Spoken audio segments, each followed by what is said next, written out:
우리가 여기 우리 아름다운 교회에 찾아오기 위해서 제일 먼저 필요한 것이 뭘까요? 찾아오는 네, 내비게이션이죠. 그렇죠, 내비게이션에다가 주소를 입력하고 아무 생각 없이 그냥 가는 대로 내비양이 말씀하시는 대로만 이제 순종해서 오면 여기까지 옵니다. 서울특별시에서 바로 남쪽에 있는 이건 경기도 도민이고 또 여러분은 서울시 북쪽에 있는 또 경기도 도민이고 서울시를 관통해서 여기로 오는데요. 내비게이션을 틀면 제일 먼저 옛날 말로 한다면 경로를 설정하는 거죠. 경로를 설정합니다. 내가 어디로 가겠다 하면 그 주소를 기입하여서 경로를 설정해요. 이런 의미에서 여러분과 저도 하나님께로 가는 경로를 설정하기 위해서 설정하는 센터가 교회입니다. 그리고 교회에 오시면서 교회 생활하면서 하나님의 말씀을 통해서 경로를 설정해줘요. 이것을 우리가 지금 영어로 OT라고 해요. 우리 대학생들 가운데 OT 들어보셨죠? 들어봤다고 그냥 해주세요. 네, OT라고 해요. 그럼 대학생들이 OT 가면 한국에서는 보통 술 먹고 뭐 한다고 그러지만은 OT라는 것은 신입생들이 앞으로 4년 동안 어떻게 갈 것인가, 어느 과목을 듣고 또 이 코스를 어떻게 가면 맨 마지막에 성공적으로 졸업할 것인가를 가르쳐 주는 것이 바로 OT입니다. 오리엔테이션이라고 그러죠. 오리엔테이션. 근데 이 오리엔테이션은 아까 운전으로 얘기하면, 내비게이션으로 얘기하면 뭐과 같아요? 경로 설정입니다. 경로 설정을 해요. 그리고 이제 경로 설정을 해서 운전을 쫙 하다가 바깥에 구경하다가 혹은 다른 거 지나가는 사람 보다가 또 큰 건물 보다가 깜빡하고 그 경로를 잊어버려요. 그러면 지금 내가 예를 들어서 여기까지 7시 반에는 와야 되는데 길을 잃어버리게 되면 제일 먼저 찾아오는 것이 무엇이죠? 여러분이라면 당황하죠. 그렇잖아요. 패닉이라고 하죠. 패닉. 당하고 황당하고 그 다음에 어쩔 줄 몰라요. 야, 이거 어떻게 되나? 지금 이렇게 이 시간 여기 길을 잘못 들었으니까 제대로 못 가면 시간이 늦을 텐데, 약속 시간이 늦을 텐데, 걱정을 해요. 그러다가 또, 내비양이 뭐라고 또 친절하게, 요즘, 내비양이 뭐라고 친절하게 우리에게 얘기할까요? 경로를 재탐색할까요? 라고 그러죠. 그러면 대답은 네, 그렇죠. 자, 이것을 우리가 아까 경로를 설정을 오리엔테이션이라고 하고 길을 잃어버려갖고 당황스러워서 어쩔 줄 모를 때 패닉 상태에 들어올 때를 디스오리엔테이션이라고 그러는데요. 디스오리엔테이션, 혼란스럽다는 뜻이에요. 길을 잃어버렸다는 뜻이에요. 바로 그때 레비안께서 친절하게 경로를 다시 선택해 줄까요? 그러면 네 하고 공손하게 대답을 합니다. 그럼 다시 경로를 설정을 해줘요. 이것을 가리켜서 우리는 리오리엔테이션이라고 해요. 자, 세 가지가 있어요. 경로를 설정하고 그 다음 경로를 설정해서 잊어버리면 당황스럽고 곤란스러워요. 그때 어쩔 줄 몰라서 제발 좀 부탁 좀 드립니다 하면 다시 경로 설정을 해줄까요? 하면 네 하면 다시 해줘요. 리오리엔테이션. 쭉 가게 돼요. 아주 쉬워요. 그런데 여러분과 제가 지금 이 세 가지에서 경로를 설정할 때 하고 신앙생활하고 똑같습니다. 경로를 설정하고 잘 가다가 한눈을 팔거나 혹은 이런저런 일들이 있을 때 경로를 이탈할 때 그래서 어쩔 줄 모를 때 자, 은혜스럽게 경로를 다시 설정을 해서 다시 가요. 요 세 가지 경우에서 여러분 기도는 언제 할까요? 첫 번째 하나요? 그 두 번째 하나요? 세 번째 하나요? 예? 언제 할 것 같아요? 처음에 쫙 잘 나갈 때 여러분 기도해요? 사업도 잘 되고요. 결혼 생활도 잘 되고요. 애들도 잘 되고요. 뭐든지 다 잘 될 때 여러분 아주 간절하게 기도를 합니까? 보통 솔직하게 얘기해서. 솔직하게 얘기해서. 우리 장로님. 솔직하게. 해요, 안 해요?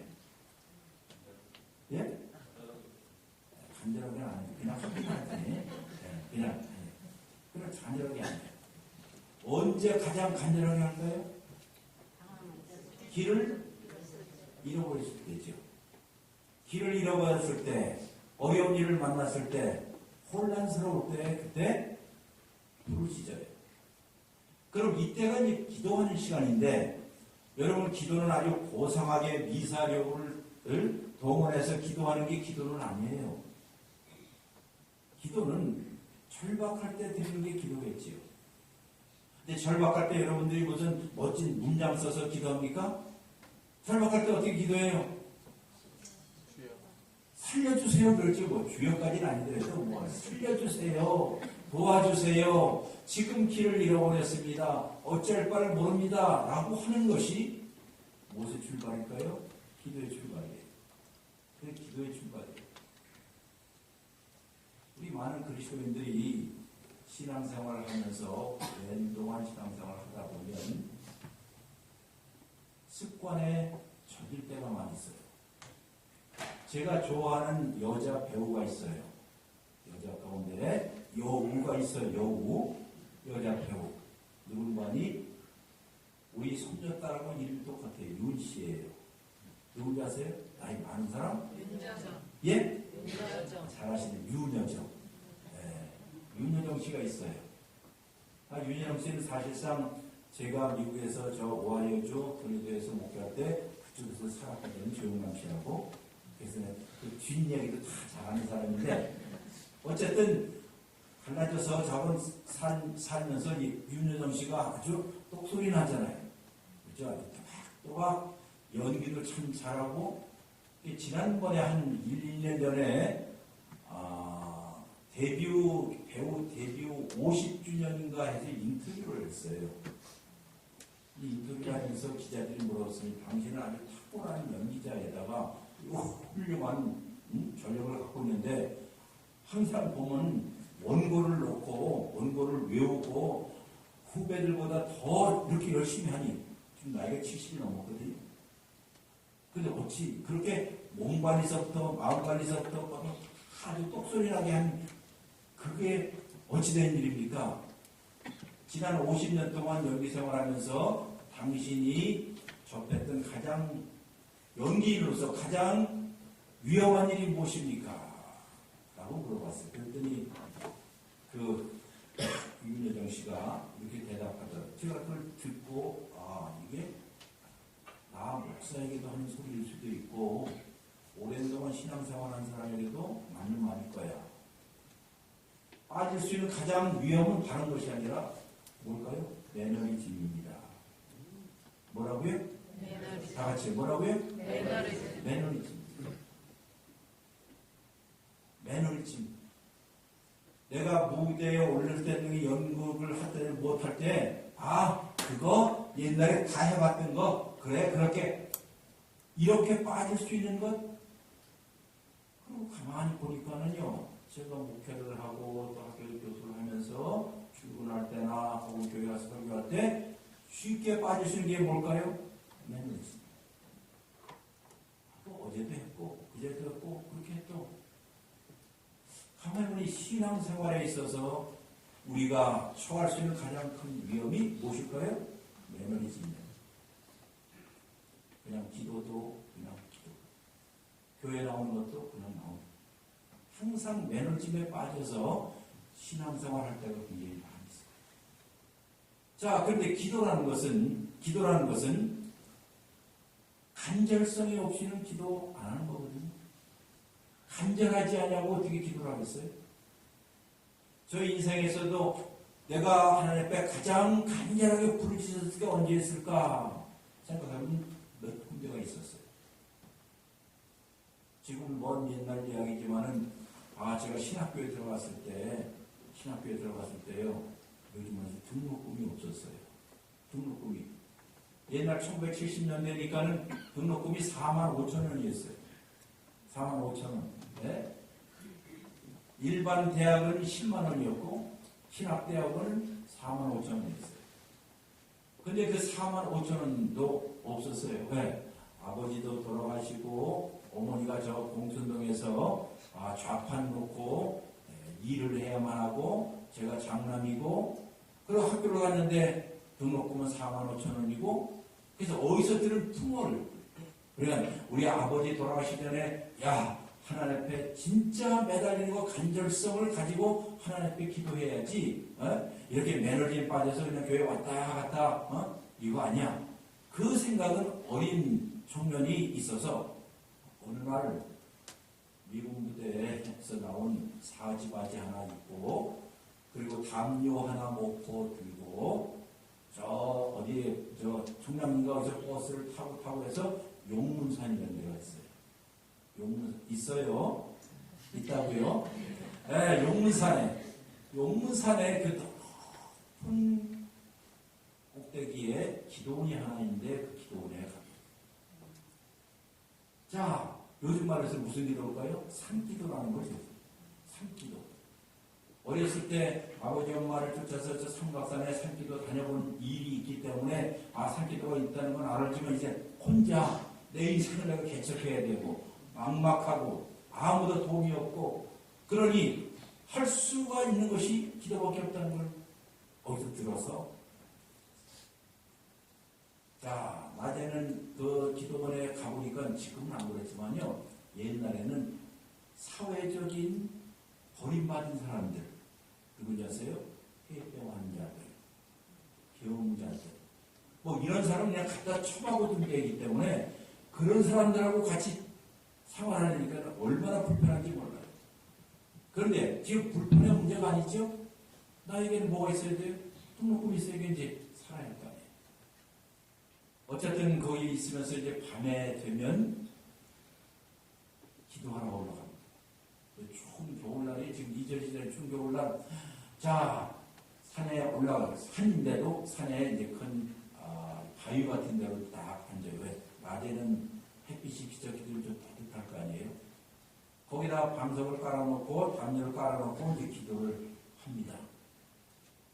기도를 하려고 하니까 바람이 부는데 저 뒤에서 지금 뭐가 나타나는 것 같고 예?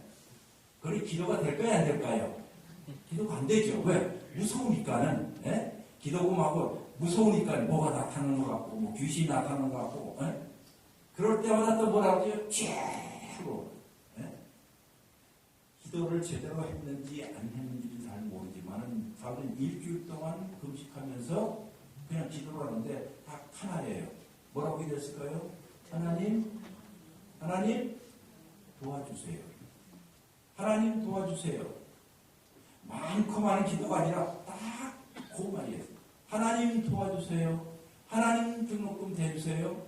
하나님 지금 아무리 봐도 나에게 도움이 올 때가 하나도 없습니다. 그런데 이제 옛날 부흥사들이 얘기를 하면 기도를 하면요.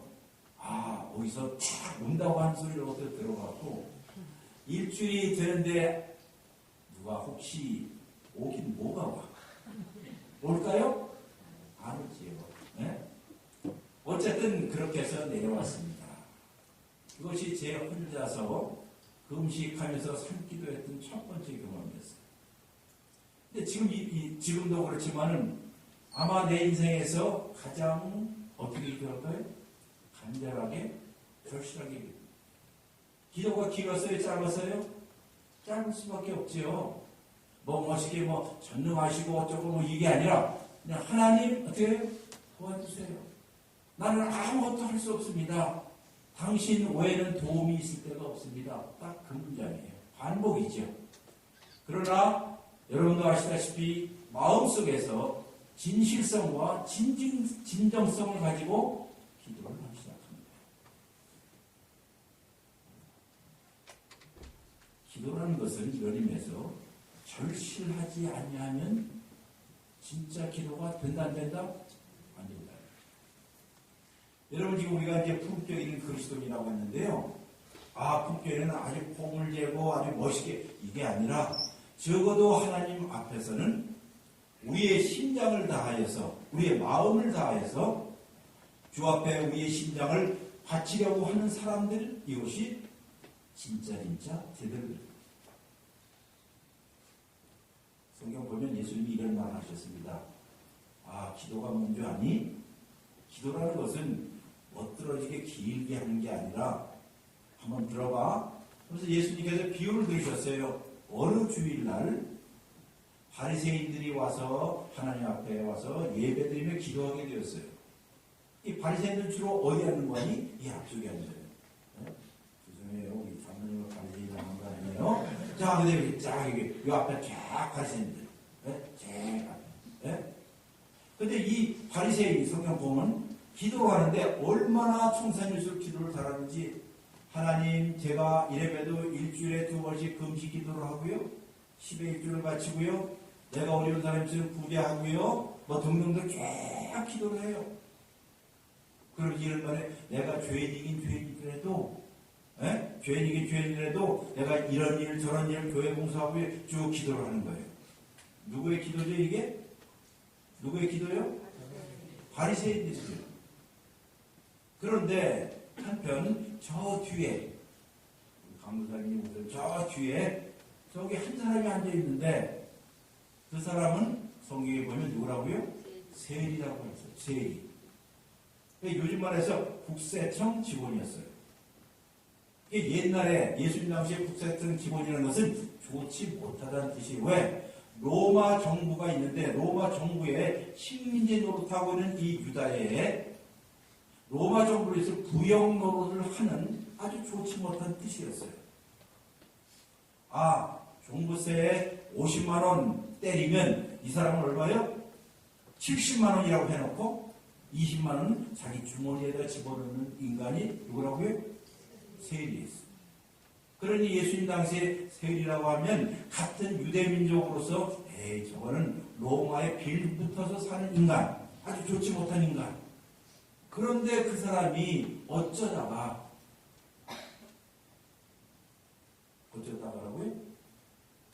어떻게라고요? 얘기했잖아요. 어떻게?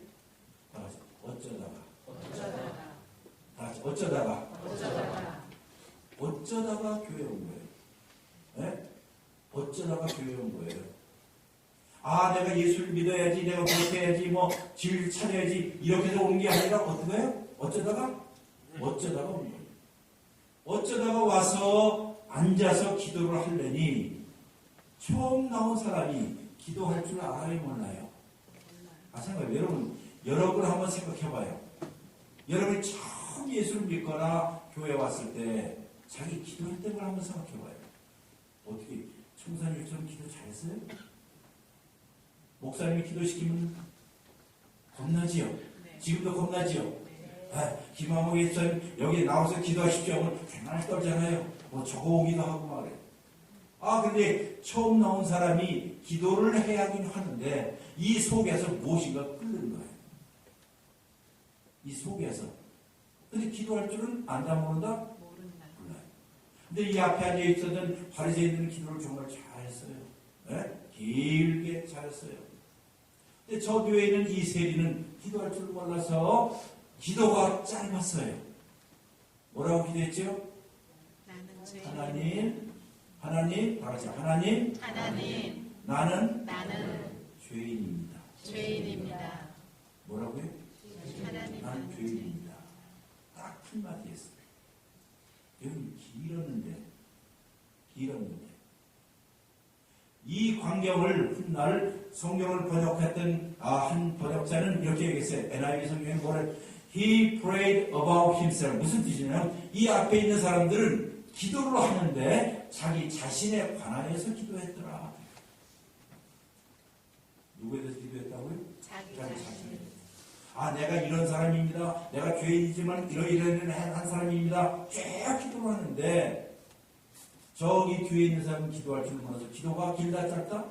짧았어요. 그러나 그 기도는 뭐라고 했어요? 나는 죄인입니다.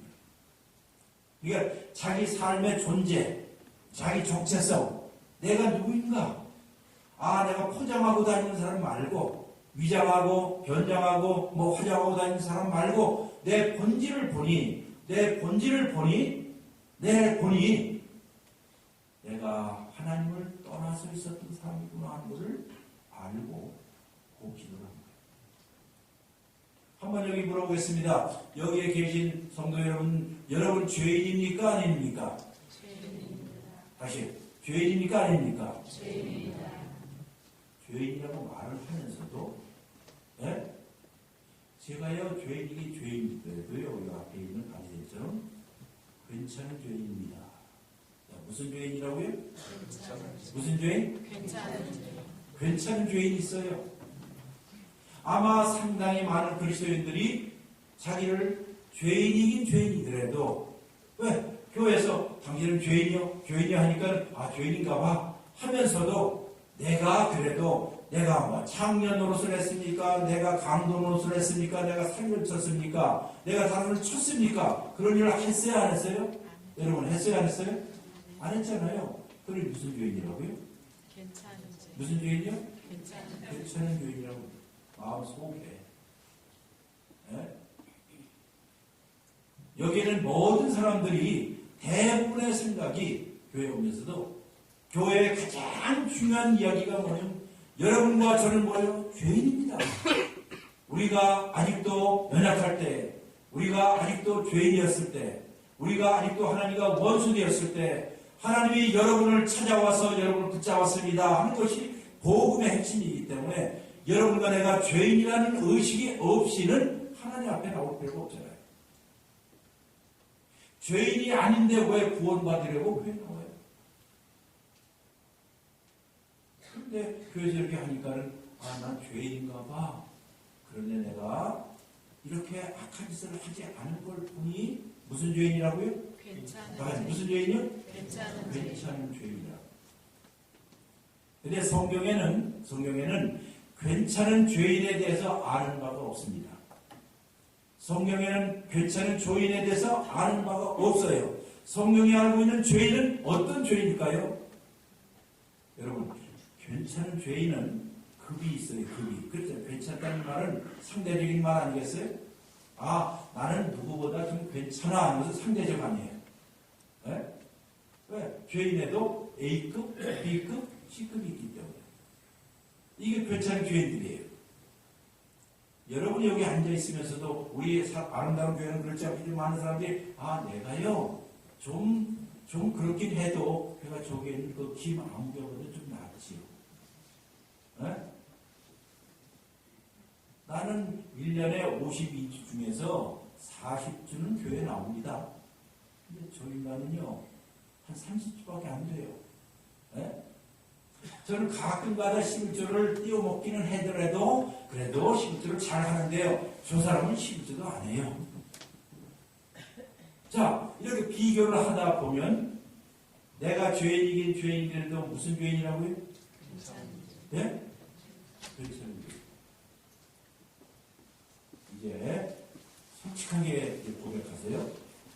아, 내가 지금까지 보니까 괜찮은 죄인이었구나 라고 생각하시는 분은 오른발을 한번 굴려보세요.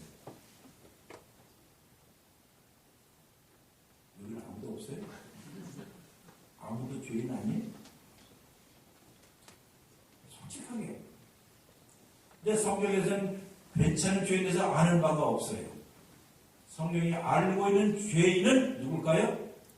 다 같이 몹쓸 죄인. 무슨 죄인? 몹쓸 죄인. 예수님께서 말씀하신 건 바로 오늘 기도를 통하여서 저 뒤에 있던 세리는 말하기를 주여 나는 죄인입니다. 나는 죄인처럼 행동했습니다가 아니라 내 머리에서 저 발끝까지 내 존재 자체가 무엇이에요? 죄인이라는 뜻이에요. 죄인이 무엇일까요? 죄인은 다른 것이 아니라 내가 도덕적인 죄를 졌다는 뜻이 아니라 성경에서 말하는 죄인이란 무엇이냐? 죄인이란 하나님으로부터 멀어진 사람. 하나님으로부터 어떻게 멀어진 사람을 가리켜서 죄인이라고 해요.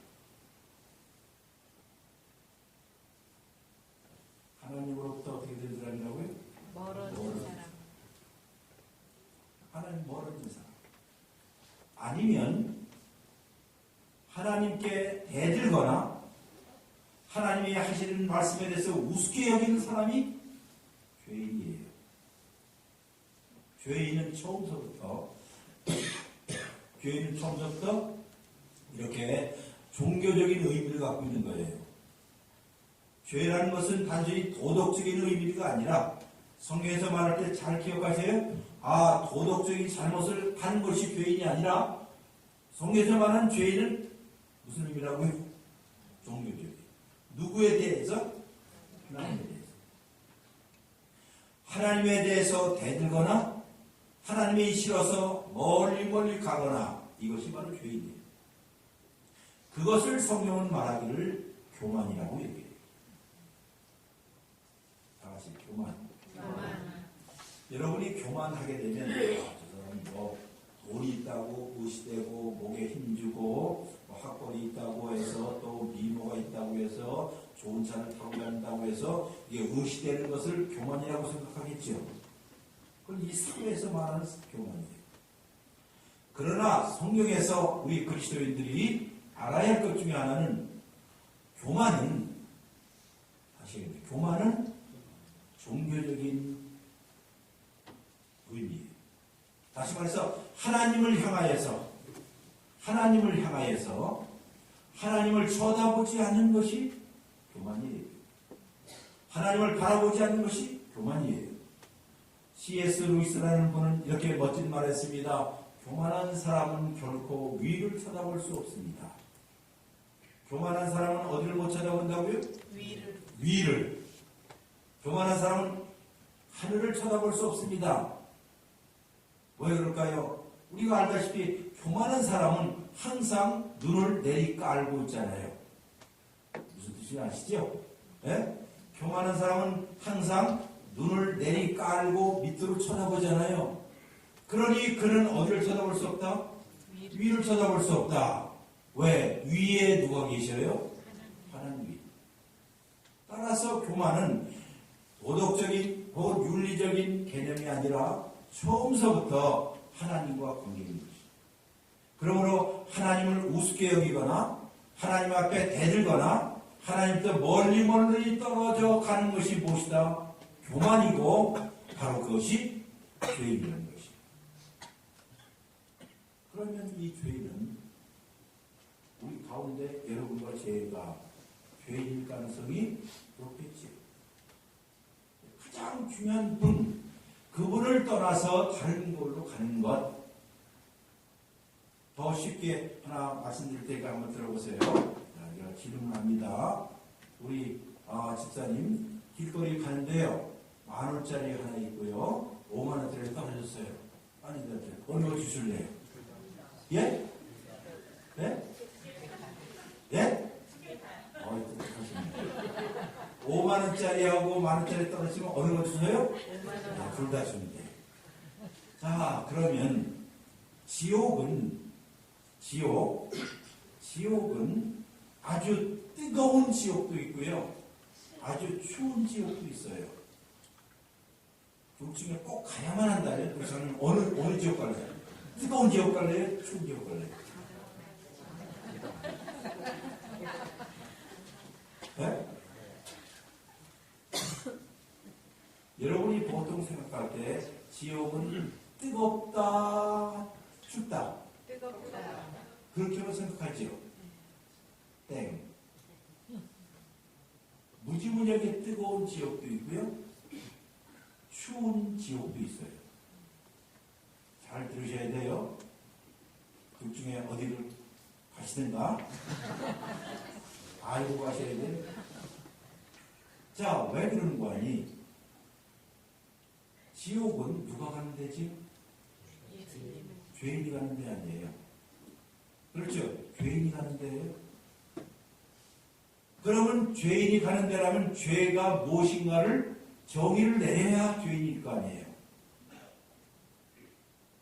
죄는 무엇이냐? 아까 얘기했습니다.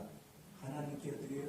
대들거나 하나님께 대들거나 반역하거나 저항하거나 아니면 하나님이 싫어서 하나님으로부터 멀리 도망가는 거예요. 그게 죄입니다. 네? 그게 죄의 본질이에요. 그러면 하나님께 대항하고 하나님께 저항하고 하나님께 대들고 하는 그 죄인을 위해서는 어느 지옥이 딱 맞을까요? 뜨거운 지옥이 맞을까요? 추운 지옥이 맞을까요? 예? 뜨거운 지옥이 맞겠지요. 하나님 열받으니까는 그냥 지글지글. 그런데 하나님이 싫어서 하나님으로부터 멀리 떠나면 빛이신 하나님으로부터 광명이신 하나님으로부터 멀리 떨어져 나가면 이 사람은 어디로 가는 걸까요? 어둠으로 가는 거지요. 그렇잖아요. 어둠으로 가는 길이고 어두우면 어떻게 보통이에요? 춥지요. 추우면 우리 한국말 있잖아요. 춥고 그렇죠. 춥고 배고프고 응? 하나님을 떠나게 되면 어두운 가운데로 가는 길이고요. 추운 곳으로 가는 거고요. 배고프고 마치 탕자처럼 우리의 영혼과 우리의 삶이 피폐해진다는 것이에요. 성경은 이렇게 상징적으로 우리에게 지옥에 대해서 이렇게 두 가지를 다 얘기를 해요. 중요한 것은 죄인이라는 것이에요. 그럼 죄가 무엇이냐? 죄는 하나님께 대해서 대항하고 저항하는 일이거나 하나님께서 하시는 말씀을 가볍게 여기고 우습게 여기는 사람, 이게 죄이거나 그런 사람은 어디 영원한 불목 가운데 빠질 것이고 제가 얘기하는 건 그냥 도덕적으로 윤리적으로 잘못 살았기 때문에 죄인이라는 뜻이 아니라 죄는 본질적으로 누구와의 관계라고요? 하나님에 대해서 반대하고 저항하고 우습게 여기고 한다면 그 사람은 죄인. 그렇지 않다면 하나님이 싫어서 멀리 떠나게 돼요. 그때가 바로 지옥입니다. 물론 우리는 이런 찬송을 부르잖아요. 옛날 찬송 가운데 멀리 갔더니 저량하고 보나요 슬프고도 외로워 정처없이 다니는 어떻게 다닌다고요? 여러분 정처가 무슨 말이죠? 정해라는 곳이 없이 방랑한다는 뜻이에요. 정해라는 곳이 없이 방랑하고 유리하고 여러분과 저의 인생에 있어서 오리엔테이션 경로 설정을 해주신 주의 말씀을 떠나기 시작하면 우리는 무엇해요? 방랑하고 유리하고 어둠 가운데에서 길을 찾지 못하고 이게 바로 샘지옥이에요. 여러분과 제가 하나님을 찾고 하나님을 간절히 사모하는 일이 얼마나 중요한가에 대해서 오늘 성경 한 구절이 이렇게 얘기해요. 시편 42장 1절 이 말씀은 우리가 노래로 다 부를 수 있을 것입니다. 이제 노래로 시편 42장을 마음으로 한번 같이 외우겠습니다.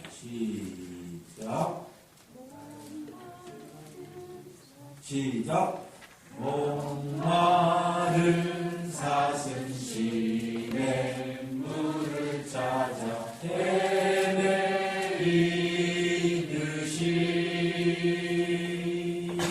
내 영혼 주를 찾기에 갈급하나이다.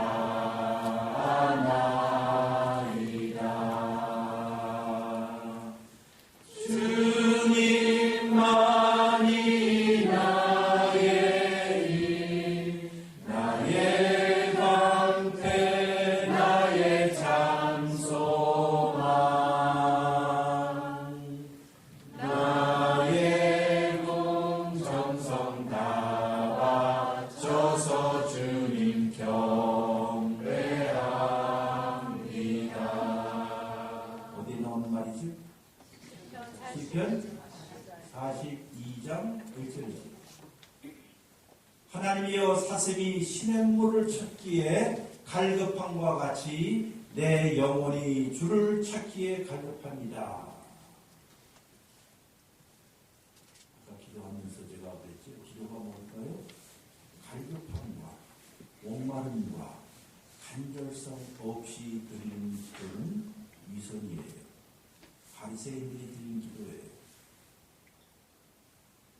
이 시에 제일 첫 번째 사슴이 신의 물을 했습니다. 신의 물. 신의 물을 찾는데요. 자, 여기 신의 물로 번역된 이 원래 말은 수원입니다. 다 같이 수원. 수원. 저 경기도 도청 그 수원 말고요. 수원이라는 것은 물의 근원이라는 뜻이에요. 그냥 단순히 신의 물이 아니라 사슴이 물의 근원을 찾기에라고 한다면 물의 하류로 갈까요? 상류로 갈까요? 상류로 갑니다. 여러분 한번 이런 이야기를 한번 잘 들어보세요. 4대강 하면 누가 떠올라요? 다 같이 4대강 하면 누가 떠오르죠? 이 교인들이 이 정도 여보시오. 4대강 하면 이명박 대통령이 떠올라서는 안 되고 창세기 1장 2장이 떠올라야죠. 하나님이 떠올라야지. 왜? 1장 2장만 자세히 읽어보면 하나님께서 태초에 어디에 에덴 동산을 만들어 놓으시고, 자 보세요. 에덴 동산을 만들어 놓으시고 에덴 동산에서 물이 시작돼 발원하여 몇 개강? 4대강이 나와요. 그럼 4대강의 원조는 누구다? 그렇죠. 하나님의 해주고 이명. 얼마나 여러분이 성경을 잘 안 읽었습니까? 네? 자, 에덴 동산에서 발원한 강이 4대강입니다. 기온강, 오레베스강에서 강이 나와요. 그럼 그 뜻은 동서남북으로 물이 흐른다는 거 아니에요? 그렇죠. 그러니까 그래요. 그렇죠? 그럼 또 여러분들이 중고등학교 다녔을 때를 생각하고 전 세계의 4대 문명권, 문명권들은 다 어디에서 이루어졌지요? 강에서 이루어졌지요. 그것이 황하강이든지 어디 티그리스 강이든지 유브라데스 강이든지 인더스 보면 아니면 또 어디에 나일강 뭐 이런 데 있잖아요. 한국에서는 어디에요? 한강을 중심으로 해서 다 강이에요.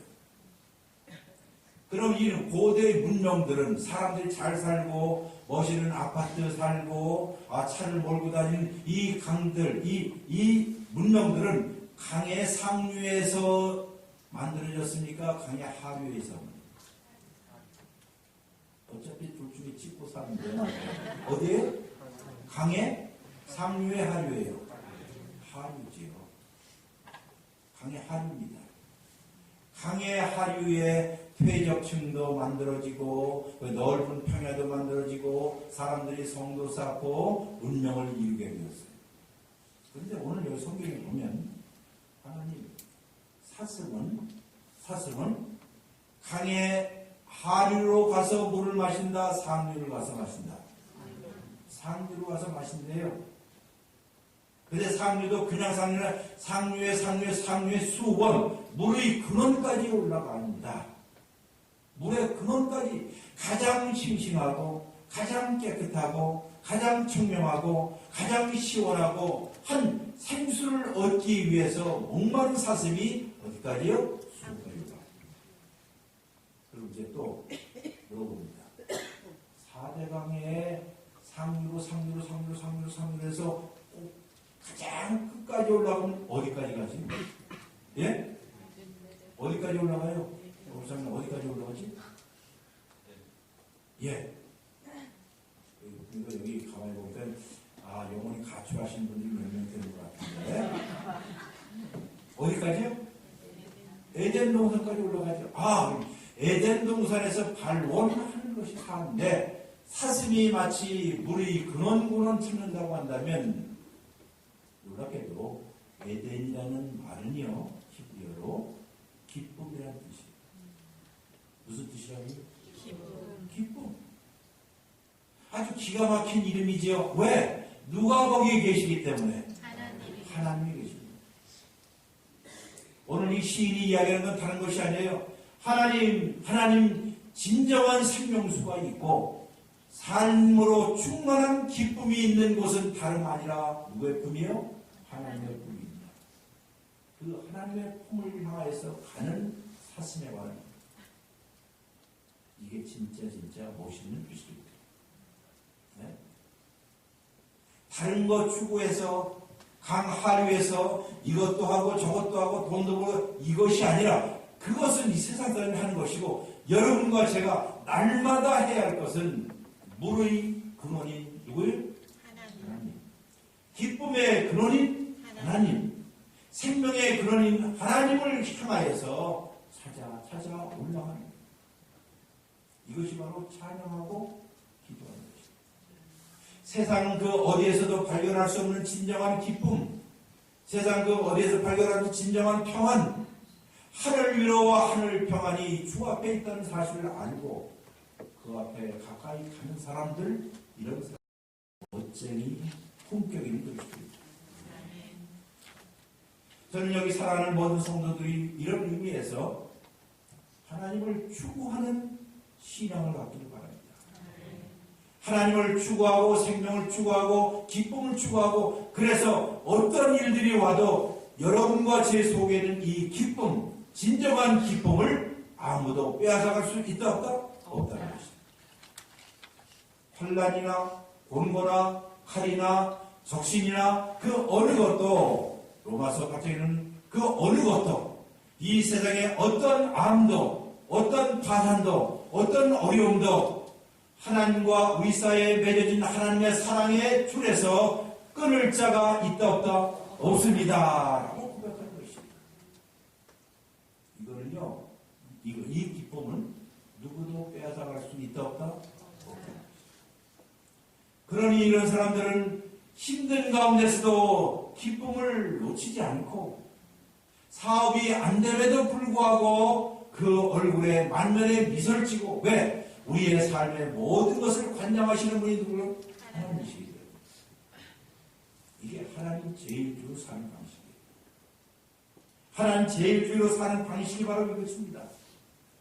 그렇기 때문에 우리에게는 이런 하나님을 향한 목마름, 하나님을 향한 그리움, 하나님을 향한 동경, 하나님을 향한 간절한 들이 우리 속에서 그렁그렁하다 보니 기도할 때 자기도 모르게 어떻게 해요? 눈물이 나고 하나님 주의를 봐도 어디에도 어떻게 해요? 도움은 없습니다. 내가 찾을 분은 너를 당신밖에 없습니다. 아까 이야기로 제가 용문산에 처음 갔던 그 기억이 나였습니다. 지금처럼 제가 이렇게 많이 배운 사람도 아니고 아무것도 아니지요. 에? 아버지를 잃고 어머니는 저 봉천동에서 일을 해야만 되고 옛날에는 좀 힘들었기 때문에요. 봉지 있죠. 이 가게 가면 봉지를 만들어서 팔았어요. 신문만 잔뜩 갖다가 한겨울에 집에서 우리 어린애들이 다 품질해서 봉지. 그러면 저 한겨울에 파리떼들이 얼마나 많은지요. 그렇잖아요. 파리가 많을 수밖에 없겠네요. 풀 먹고 하려.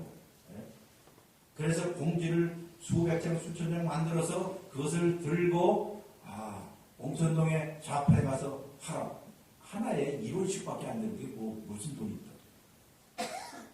그런데 그렇게 살면서도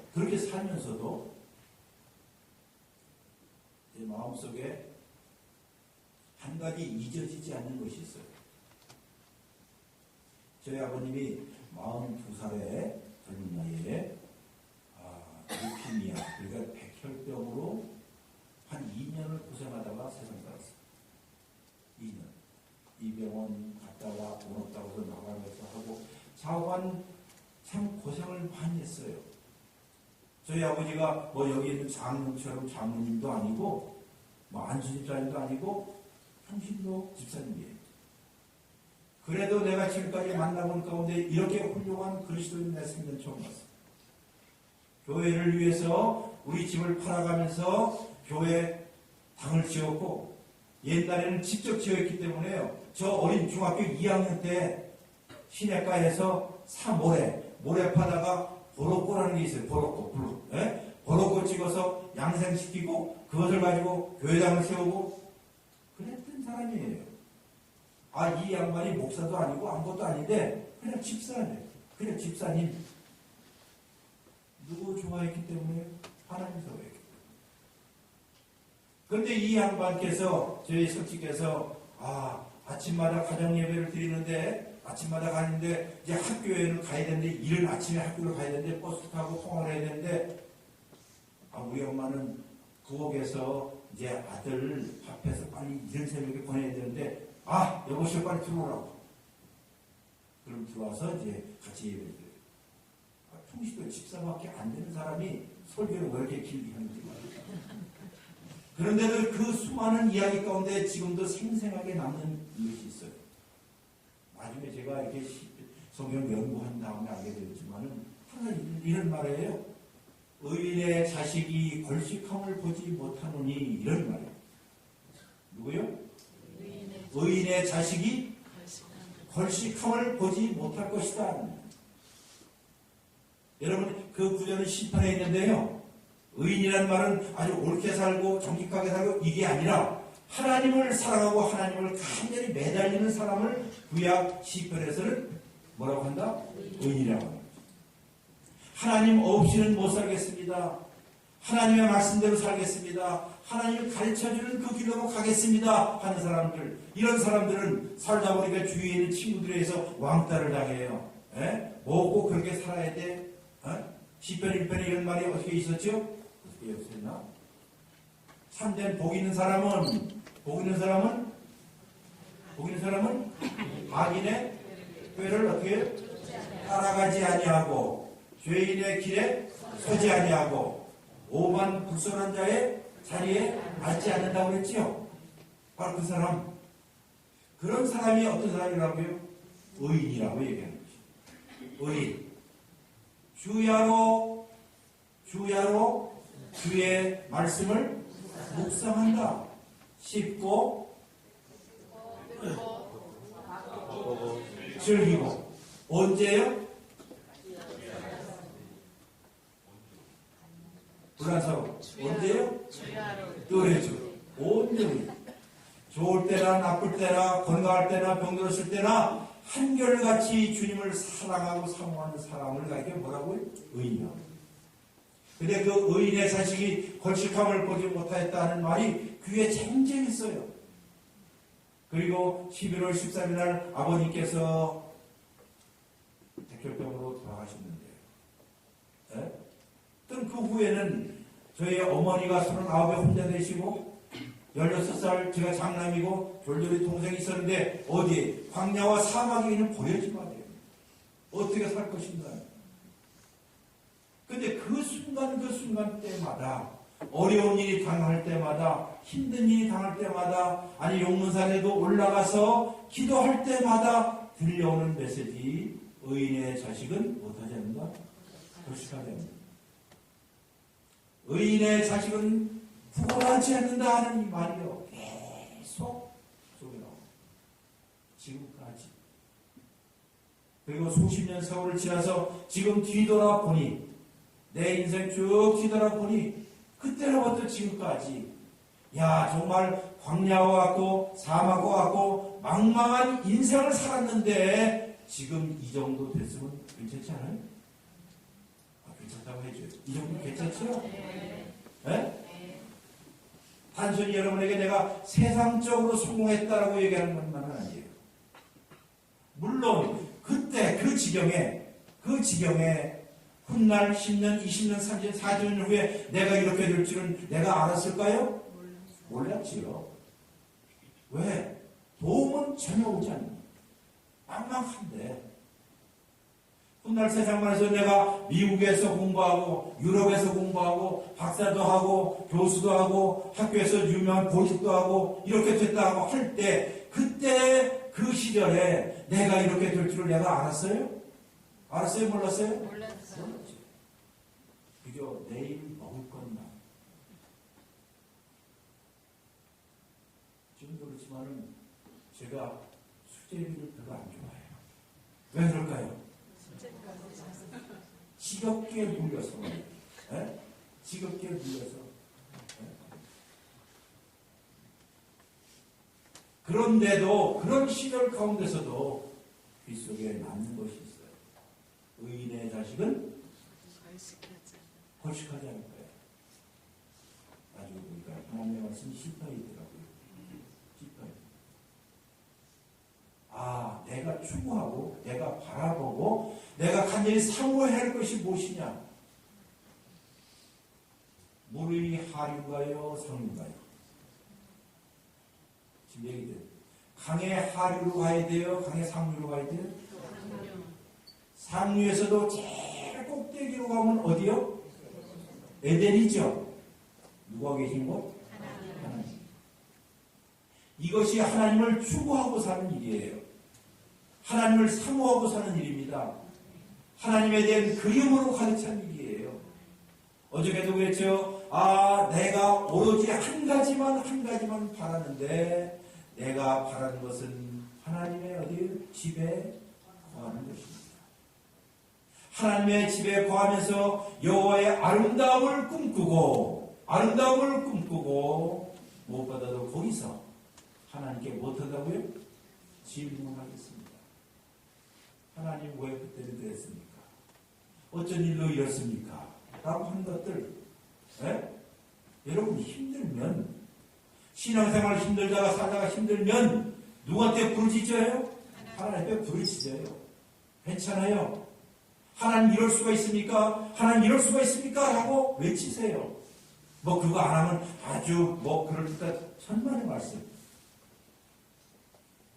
성경은 우리에게 이렇게 하나님께 부르짖을 수 있는 권리를 줬어요. 시편에 이런 말했습니다. 우리가 살면서 하나님이 우리 가운데 임재하시고 함께 하시는 시간보다도 하나님이 우리와 함께 하지 않는 시간이 더 많을 때가 많지 않아요? 안 그래요? 때때로 교회에서 이 목사가 목사님이 임마누엘 하나님 여러분과 함께 계십니다. 믿습니까? 심지어 강요할 때도 네 아멘 하지만 속으로는 지금 하나님이 안 계신 것 같은데, 하나님 대답도 안 하는 것 같은데, 왜 하나님이 있으면 왜 이런 일이 있어? 왜 이런 일들이 있을까? 하고 고민하고 괴로워하지 않습니까? 솔직하게 해요 안 해요? 그게 정직한 거예요. 우리 그리스도인들이 이런 정직성, 솔직성을 잊어버리시면 안 돼요. 기도가 무엇입니까? 라고 할 때 어느 분이 이렇게 했어요. honest God. 하나님께 솔직하게, 하나님께 정직하게. 힘들면 뭐라고 해야 돼? 힘들면 뭐라고 해야 돼? 힘들어요. 그래야죠. 아프면 아파요. 견디기 힘들면 견디기 힘들어요. 라고 외쳐야 되는 거예요. 이게 기도예요. 구약성경에 저 성경 보면 특별히 세 가지가 이런 문제를 가지고 있습니다. 왜? 이런 질문이 신앙생활에서 제일 힘들 때 바로 왜 이런 일이 나에게? 왜 이런 병이 나에게? 왜 이런 어려움이 나에게?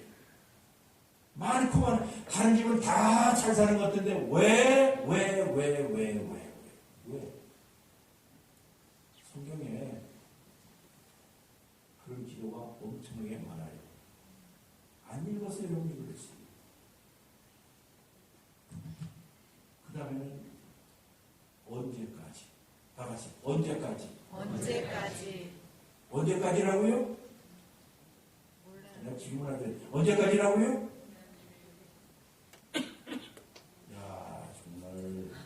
언제까지라고요? 해답지요. 언제까지? 했잖아요. 언제까지라고요? 이렇게 알려줍니다. 언제까지라고요? 다 같이. 언제까지요? 언제까지라고요? 언제까지요? 무슨 뜻이죠? 이런 힘든 일들, 어려운 일들을 통해 이런 말이 있습니다. 하나님이여 언제까지 당신은 당신의 얼굴을 돌려대십니까? 언제까지 하나님은 저를 잊으시옵니까? 왜 내가 아무리 불러도 당신은 응답하지 않습니까? 언제까지 질문. 언제까지라고요? 대답 좀 해줘요. 언제까지라고요? 언제까지. 무슨 뜻이에요 이게? 기약이 없다는 뜻이에요. 기약이 없다는 것. 세상에 기약만 있으면 기간만 딱 정해주면 견딜만 하죠. 네. 그래서 어떤 암이 왔다 합시다. 암, 너 한 6개월만 좀 고생해. 네? 6개월만 고생해. 그러면 견딜 수 있어요, 없어요? 있지요. 날짜 세니까 달려다. 이거 아파. 지금 조금만 기다리면 한 달 지났네. 2달 지났네. 3달 지났네. 며칠에 끝난다고요? 6개월. 기약이 있으면 사람은 희망을 가질 수 있어요. 희망. 그런 일은 없겠지만 여러분 감옥에 들어가면 유기징역과 무기징역이 있어요. 있다고요. 유기징역은 몇 년. 정해진 기간이 있죠. 그러면 세월이 흐르면 이제 난 언제 나간다 하고 희망이 있어요. 근데 희망이 없는 게 뭘까요? 무기징역이죠. 무기징역. 우리가 신앙생활 하면서 왜라는 질문을 할 때도 굉장히 많고 또 언제까지 하는 질문을 할 때도 하나님 언제까지입니까? 그럼 하나님은 무뚝뚝하게 다 대답을 하셔요. 뭐라고 할까요? 대답 안 언제까지? 바로 그것 때문에 이게 미치고 한다는 거예요. 응? 신앙이 여러분과 저에게 쉬운 대답을 준다면 얼마나 좋겠어요? 이렇게만 해봐. 그럼 사업도 잘 될 거야. 이렇게만 해봐. 건강할 거야. 이렇게만 해봐. 자녀들 잘 될 거야. 라고 한다면 그 대답을 쉬운 대답을 준다면 얼마나 쉽겠어요? 그러나 여러분 솔직하게 성경은 그런 대답을 주지 않아요. 오히려 우리에게 그렇게 부르치자고 해요. 언제까지? 왜? 또 하나 있어요. 따라서 할 거예요. 어디에? 다 같이 어디에? 하나님 도대체 구원은 어디에 있습니까? 하나님 도대체 당신은 어디 계십니까? 이런 기도를 통해서 무엇을 배우는가 하니 나라는 것은 아무 힘이 없구나. 아무런 힘이 없구나. 나는 그저 바람 불면 날아가는 겨우 같구나. 나는 흑덩어리구나. 여러분, 우리 성경에 보면 우리 사람을 뭐라고 부르죠? 아담이라고 불러요. 다 같이 아담이라는 말은 우리 인류의 최초의 그 선조인 그 사람, 그 할아버지의 고유 명사이지만은 동시에 아담이라는 말은 보통 명사로 그냥 사람이라는 뜻이에요. 아담. 아시겠죠? 자, 그럼 옆에 사람에게 히브리어로 한번 불러보세요. 사람. 뭐라고 해요? 근데 아담 하지 않고 아담아 해봐요. 또 그래야지 또 시작.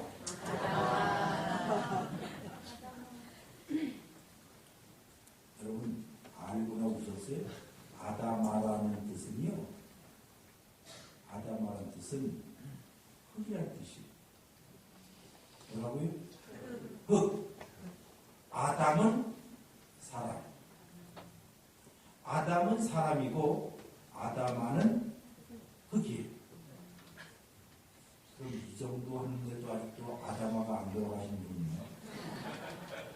그 아담아는 이거 많이 해요.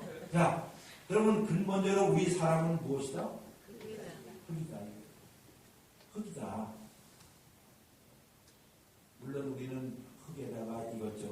바르지요. 아침마다 여러분 흙에다가 이것저것 많이 바르고 나오시죠? 네. 네? 네. 잘 발라요. 이건 여성에게만 얘기하는 게 아니에요. 남자들도 마찬가지예요. 잘 바르는 사회적인 지위, 예? 사회적인 지위, 또 직장, 또 학벌, 뭐 이런 것으로 사람 다 화장을 하고 살아요. 그런데 이렇게 화장을 아주 진하게 잘 했는데, 잘 발랐는데, 언제 여러분 쌩얼이 나오죠? 자고 일어나. 예? 언제 쌩얼 나와요? 이 강사분이 말이 잘 맞아야 되는 사람 언제 쌩얼 나오냐면 화장 쫙 했는데 쌩얼은 언제 나오냐? 비 왕창 맞으면 비 왕창 맞으면 마스카라도 다 지워지고 여기 분도 다 지워지고 해서 무엇이 나오죠? 쌩얼이 나오죠. 무슨 일이 아니에요. 우리는 이 흙과 같은 별 볼일 연약한 존재인데 이 세상 살면서 내가 학벌이다, 무슨 뭐 직이다, 뭐 무엇이다 해갖고 다 폼되고 사는데 언제 쌩얼 나온다고요? 쌩얼? 비 왕창 맞을 때. 한마디로 병이든지 고난의 비를 맞으면, 네? 우리나라에서 최고의 갑부가 누구셔요? 누구예요? 이건희 씨죠? 이건희 씨요. 그런데 지금 어디 계셔요? 병원에 있잖아요. 거의 식물인간으로. 1억이든 1000억이든 수천억이든 그게 무슨 의미가 있겠어요? 병원에 가면 모든 사람은 사회적인 옷들을 다 벗고 무엇만 입어요? 환자 옷 있잖아요. 그저 이 환자든지 저 환자든지 다 똑같아요. 다 똑같아요. 여러분과 제가 진정으로 하나님 앞에 설 때는 나는 그저 무엇이다? 흙덩어리입니다. 나는 흙덩어리입니다. 나는 아무것도 아닙니다. 죽을 수밖에 없는 연약한 존재입니다. 나는 죄입니다. 하는 것을 비로소 알 때 그때 우리는 구원자를 갈망하게 됩니다. 하나님을 진정으로 사모하게 되는 것입니다. 이러한 진정한 사모함, 하나님을 그리워함, 하나님에 대한 목마름이 없이는 우리는 짝퉁 신자였습니다. 바로 이것을 우리가 배우고 알기 위해서 이 자리에 왔을 것입니다. 그런데 우리가 이 세상 사는 날 동안에 자 이것이 바로 사슴처럼이랍니다. 목마른 사슴이 신의 물을 찾기에 갈급한 것 같이 누가 내 영혼이 내가 누구를 살아계신 주님을 찾기에 간절히 목마릅니다. 이게 지금 우리가 어디서 읽었어요? 10편? 41편이지요? 아니, 2편이 아니에요.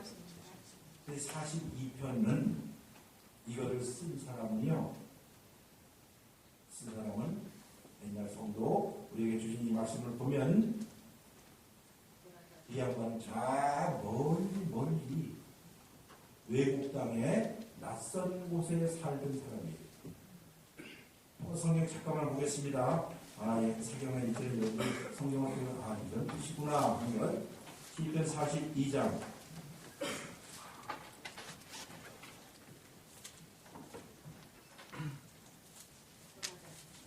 42장 2절을 읽습니다. 2절을 읽으면 이렇게 됩니다. 같이 읽습니다. 시작. 내 영혼이 하나님 또 살아계신 하나님을 못해 갈망하나니 목말라 하고 간절히 사모하나니 내가 어느 때에 나가서 하나님의 얼굴을 배울까? 그럼 뒤집어서 얘기하면 지금 하나님의 얼굴을 지금 볼 수 있는 환경이다 아니다? 아니다. 지금. 그 다음 구절을 읽으면 더 분명해져요. 사람들이 종일 내게 하는 말이 내 하나님이 어디 있느냐 하오니 내 눈물이 주야로 음식이 되었습니다. 이걸 보면 고난받는 그리스도인이에요. 힘들어하는 모습이에요. 괴로워하고 사업도 안 되고 병 가운데 있고 그런데 그럴 때 바로 주위에 있는 다른 사람이 아이고 그거 봐라 아이고 뭐 예수 믿는데 저렇게 됐네 하면서 하는 말이 네 하나님이 어딨어 너 그렇게 부르짖던 하나님이 어딨어 하니까는 속이 더 뒤집어집니다.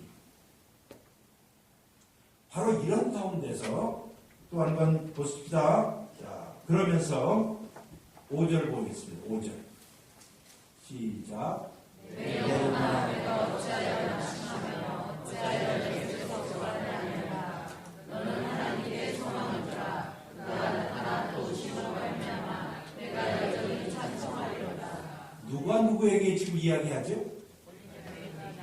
자기가 자기에게 얘기하는 거예요. 독백하는 거예요. 아무도 없는데 한마디로 아까처럼 기도원에서 혹은 홀로 있는 카페에서 혹은 막막한 시내가에서 아무도 도움이 없을 때 스스로 얘기할 것이에요. 뭐라고요? 야, 너 어찌하여 낙심하고 있어? 어찌하여 내 속에 불안하고 있어?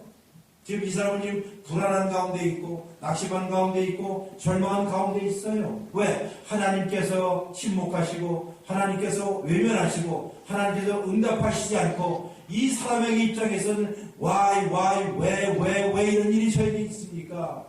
언제까지 하나님 외면하시렵니까? 하나님 도대체 어디에 계십니까? 하고 부르짖는 이 사람에게 스스로가 생각기를 불안 가운데 두려움 가운데 있는 것이 그래서 스스로에게 물어봐요. 야, 어찌하여 낙심하지? 어찌하여 내 속에 불안해야지? 대답을 합니다. 자기가 자기에게 대답을 해요. 뭐라고 답변하죠? 너는 누구에게? 하나님께 소망을 두라. 이 세상 모든 것은 지나가지만 그러나 하나님께 희망을 두라. 우리의 마지막 기댈 수 있는 언덕은 하나님밖에 없습니다. 하늘과 땅을 지으신 창조주 하나님을 나는 믿습니다. 라고 여러분이 주일날 사도신경을 외운다면 사도신경 외우지요? 네. 그냥 외우는 게 아니에요. 사도신경 첫 마디만 외워보겠습니다. 시작.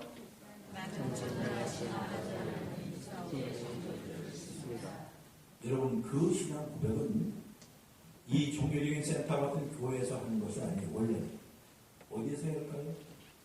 병중에서 병실에서 사업이 지금 안 되려고 할 때 가정이 지금 깨어지려고 할 때 그 어디에서도 희망이 없을 때 그때 무릎을 꿇고 두 손을 꽉 쥐고 나는 믿습니다. 전능하신 하나님을 믿습니다. 하늘과 땅을 창조하신 그 하나님을 나는 믿습니다. 라고 얘기해요. 신앙의 고백은 이렇게 편안한 데서 하는 게 아니라 우리의 삶의 현장에서 내일 계약서를 써야 되는데 이 계약서가 안 될지도 몰라 할 때 자녀가 직장에 지금 직장 간다고 해서 지원을 했는데 안 될 가능성이 더 높을 때 여러분과 저희 삶 가운데 이런 장애물들 힘든 일이 있을 때 바로 그때에 이렇게 기도하는 것이에요. 스스로에게 질문하죠. 너는 어찌하여 낭망하는가? 너는 어찌하여 불안해하는가? 또다시 마음속에 다른 말이 또 들립니다. 내 소망을 누구에게 두라? 하나님에게 두라. 여러분 신앙이라는 것은요 항상 평탄한 게 아닙니다. 이 속에서 갈등 가운데 피어나는 것이 신앙이에요. 어디 가운데라도? 갈등 가운데. 아닌 것 같아? 그러면서도 믿어야 할 것 같아? 이런 갈등 가운데 점점 공고히 되어가는 것이 신앙이에요. 이런 갈등도 없이 의문도 없이 회의도 없이 아무런 생각 없이 덮어놓고 신앙생활하는 것이 아니라 이런 가운데 편. 그래서 제일 먼저 제일 앞쪽에 말하기를 나는 사슴처럼. 한 구절만 더 여러분에게 소개합니다. 그 소개하는 것은 시편 119장이에요. 시편 119장. 시편 119장 105절입니다. 그 본문 다 알고 있는 본문이기 때문에 외워봅시다. 시작. 주의 말씀은 내 발에 등이요 내 길에 비치니라. 주의 말씀은 내 발에 등이요 내 길에 비칩니다. 그럼 이것을 합하여서 한 문장으로 하면 무엇일까요? 주의 말씀은 여러분 이 히브리인들이 시를 지을 때 이렇게 두 소절로 지은 거예요. 즉 주의 말씀은 내 발에 등이요 내 길에 비칩니다. 두 소절이거든요. 이걸 합하면 무슨 뜻일까요? 주의 말씀은 무엇이다? 등불이다 하는 거예요. 등불을 들고 50m, 100m, 200m까지 쫙 보여주죠? 잘 잡아세요. 보여주죠? 누가 내 덮어놓고 대답을. 여러분 등불 들고 있는데 등불이 500m, 50m, 100m까지 쭉 보여줍니까? 한번 물어볼게요. 자, 등불을 들고 있으면 50m, 100m 전망까지 쫙 보여준다. 아니죠. 어디만? 여기만이죠. 여기만. 그럼 저기는 안 보이죠. 그러나 그걸 보려면 어떻게 해요? 들고 가면 되죠. 또 들고 가면 되죠. 또 들고 가면 되잖아요. 하나님의 말씀을 우리가 신뢰하고 하나님의 말씀을 받아들인다는 것은요. 앞으로 내일, 모레, 50일, 100일, 2년, 3년 후의 길을 우리에게 쭉 보여준다는 뜻이 아니에요. 들고 매일같이 일주일치가 아니라 매일같이 주기도문처럼 일용할 양식처럼 매일의 양식처럼 데일리 브레드처럼 매일같이 들고 한 걸음 한 걸음. 내일 일은 자, 시작. 내일 일은 난 몰라요. 하루하루 살아요. 불행이나요 내 맘도 내 뜻대로 못해요. 이거 누가 지은 건 알지요? 안희숙 여사라고요. 일제시대에 저 평양의 감옥에 갇혀서 고생했던 통신도예요. 사과조각 하나를 먹어가면서 간신히 살아남았던 그때의 작곡 작사한 것이 바로 안희숙 여사의 나중에 책으로 나왔죠. 죽음은 죽으리라죠. 그때 만들어진 노래예요. 내일 일은 난 몰라요. 오늘 시편 119장에 배우되어 있는 말이 바로 그 뜻이에요. 주의 말씀은 내 발의 등이요 내 길의 빛입니다 라고 할 때 주의 말씀은 등불과 같아서 날마다 조금씩 여러분이 40년 동안 신앙생활을 하든지 교회에서 어느 직분이 있더니 상관없어요. 관록자라 하는 데가 아니에요. 매일같이 날마다 하나님의 말씀을 들고 조금씩 마음을 열어놓고 주님 오늘 무슨 말씀입니까? 오늘 어떻게 걸어갑니까? 한 걸음 매일같이 가는 것. 언제라고요? 매일같이. 어저께는 온종일이라고 했죠? 오늘은 매일같이. 한꺼번에 밥을 몰아서 먹는 폭식 아주 안 좋아요. 성경도 그냥 몰아서 읽는 것이 아니라 얼마씩이요? 매일같이. 비타민 먹듯이. 조금씩. 이렇게 가끔가다 이렇게 교회에서 뭐 신년 집회 한다 해서 말씀상에서 가끔가다 이렇게 외식은 하지만은 저는 여러분에게 외식 좀 시켜주려고 온 거고 집밥은 누구 거예요? 집밥은 누가 해요, 여러분? 다 다 같이. 집밥은 누가 하죠? 내가 예, 여러분의 담임 목사님. 매 주일마다 준비해서 여러분에게 공급하는 이 하나님의 말씀을 가볍게 여기지 마세요. 물론 아이들도 집에 있으면서 엄마 밥 너무 지게 가끔다 피자도 먹고 뭣도 하겠지만 그래도 지들이 건강해서 가는 것은 뭐예요? 엄마의 집밥이에요. 여러분도 이 교회에 있는 동안에 주의 종인 하나님의 말씀을 연구하고 어떻게 이 말씀이 여러분의 생명을 위해서 건강을 위해서 할까 하고 노심초사하는 주의 종들을 가볍게 여기면 존경해야 돼요. 그 말씀을 준비해서 여러분에게 먹이를 실 때 그것이 그 시간에는 마음의 입에 맞지 않는다 할지라도 어떻게 해요? 계속 드세요. 왜? 이것은 무슨 밥이라고요? 집밥이기 때문에. 네? 집밥에는 MSG를 많이 안 쳐요.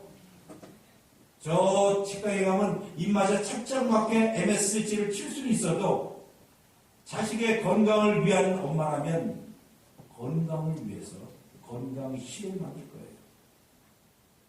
교회도 마찬가지입니다. 하나님의 말씀을 딱 들고 여러분이 매일같이 걷는 연습을 하세요. 오늘 우리에게 어떤 말씀 하실까?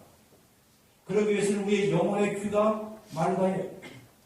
하나님 오늘 저에게 무슨 말씀 하니까 오늘 여기 1시간 동안 여러분이 말씀을 들으면서 그 가운데 다른 기억을 못한다 할지라도 어느 말이 어느 말씀이 여러분과 저의 심령 가운데 뿌려진 씨앗이 되어서 옥토가 되어서 30배, 60배, 100배로 결실하기를 주의 이름으로 축원합니다. 아멘. 이것이야말로 품격이 있는 교회가 되는 것이고 품격이 있는 그리스도인이 되는 것입니다. 이제 말씀을 마칩니다. 오늘 사슴처럼 간절하고 사모하는 마음으로 강의 하류에서 노는 사람들이 아니라 어디? 강의 상류. 그래서 그 누구도 빼앗을 수 없는 기쁨을 여러분과 제 심장 속에 담기를 바랍니다. 저는 한 개인 그리스도인으로서 목사로서보다도 한 개인 여러분과 똑같은 그리스도인으로서 지금까지 살아오는 과정을 쭉 때때로 요새 뒤돌아봐요. 아무것도 없었던. 근데 지금 돌이켜보니 누가 나와 함께 걸었다? 하나님이 나와 함께 걸었어. 내가 힘들 때 내 손을 잡고 일어나. 더 이상 못 가겠어요 할 때 하나님은 억지로 끌지 아니하고 어떻게 해요? 하나님도 같이 앉아서 울기도 하고 힘들지. 때때로 대답도 아니하시고 그러면서도 한결같이 저의 길벗이 되고 길동무가 되어서 지금까지 왔어요. 이 나이에 제 바람이 있다면 어느 순간 저도 요단강까지 갈 거예요. 그렇잖아요? 요단까지 갈 겁니다. 그때 요단강에서 하나님이 보낸 천사가 참 오늘하고 어떻게 해요? 수고했어. 자, 같이 배 타자. 하는 나의 올 것을 희망하고 살아요. 왜? 내가 가야 할 본향이 있다면 아버지 집이기 때문에, 아버지의 품이기 때문에. 그러므로 이 세상 사는 날 동안에 그 누가 빼앗아갈 수 없는 기쁨들, 참된 기쁨들을 품고 오늘도 내일도 걸어갑니다. 정처 없이 걷는 사람이 아니라 정처가 있는 사람이에요. 왜? 우리에게는 무엇이 있어요? 하나님의 말씀이라고 부르는 이 말씀이 있기 때문에 이방 땅에서 낯선 땅에서 사는 우리 모든 동료들이요 희망을 잊지 말고 주님을 갈망하고 주님을 사모하고 그리고 간절한 마음으로 주의 바지를 잡으십시오. 그를 결코 하나님께서 놓지 않을 것입니다. 신앙의 많고 적음은 신앙의 경력에 따라서 가는 것이 절대로 아닙니다. 그저 나는 죄인입니다. 나는 흙덩어리입니다. 나는 아담입니다. 나는 아담으로부터 지음받은 아담입니다. 주여 도우소서. 주여 도우소서. 이런 절박한 마음을 가지고 신앙생활하는 여러분 되시기를 주의 이름으로 축원합니다. 아멘. 기도하겠습니다. 주님